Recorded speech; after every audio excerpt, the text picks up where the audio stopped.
Hello বন্ধুরা, আপনাদের যাদের ফোনে শুধুমাত্র নেটওয়ার্কের ঘরে এসে থাকে, আজকের ভিডিওটি তাদের জন্য। আপনাদের এই সমস্যাটা কিভাবে সমাধান করবেন তা আজকের এই ভিডিওর মাধ্যমে আপনাদেরকে আমি জানিয়ে দেওয়ার চেষ্টা করব। তাই ভিডিওটি সম্পূর্ণ কন্টিনিউ করে দেখতে থাকুন। তো আপনারা দেখছেন এসআর বেসিক টেক চ্যানেল, তাই কথা না বাড়িয়ে চলে যাচ্ছি মূল ভিডিওতে। তো বর্তমানে কিন্তু অনেক ভাই আমাকে প্রশ্ন করেছে যে ভাইয়া, নেটওয়ার্কে ডাটা অন করলে কিন্তু আমাদের নেটওয়ার্কে ঘরে শুধু এসে থাকে, আমাদের কোনো কিছু চালাতে পারি না, যেমন কি ফেসবুক, ইউটিউব কিছু কোনো চলছে না, আমাদের কিন্তু এরকম একটা সমস্যায় আমরা পড়ে রয়েছি। আমাদের নেটওয়ার্ক একেবারে স্লো হয়ে গেছে, আমরা কোনো কিছু চালাতে পারছি না। তো কেন চালাতে পারছেন না সেই বিষয়টি আপনাদেরকে আমি ক্লিয়ার করে দিচ্ছি, ঠিক আছে? আপনার ফোন যদি 3G হয়ে থাকে, অর্থাৎ আপনার নেটওয়ার্ক শুধু 3G সাপোর্ট করে, তাহলে কিন্তু আপনার এই সমস্যাটি হতে পারে। কী সমস্যা হতে পারে? আপনার নেটওয়ার্কে গড়ে এসে থাকতে পারে।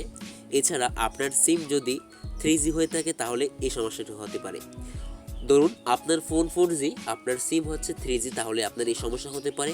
ধরুন আপনার সিম 4G, আপনার মোবাইল ফোন হচ্ছে 3G, তাহলে আপনার এই সমস্যা হতে পারে। তাহলে এই সমস্যার সমাধান কীভাবে করবেন?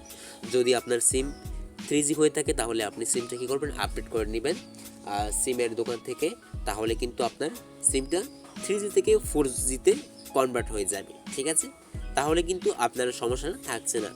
আর যাদের ফোন হচ্ছে, যাদের মোবাইল ফোন 3G, তারা কি করবেন? তাদের তো কিছু করার নেই, নাকি? করার আছে। একটি অপশন রয়েছে, যদি আপনি এই ফোনটি চালাতে চান তাহলে আপনি আশেপাশে যদি ওয়াইফাই লাইন থাকে তাদের থেকে ওয়াইফাই কানেক্ট করে চালাতে পারেন, ঠিক আছে?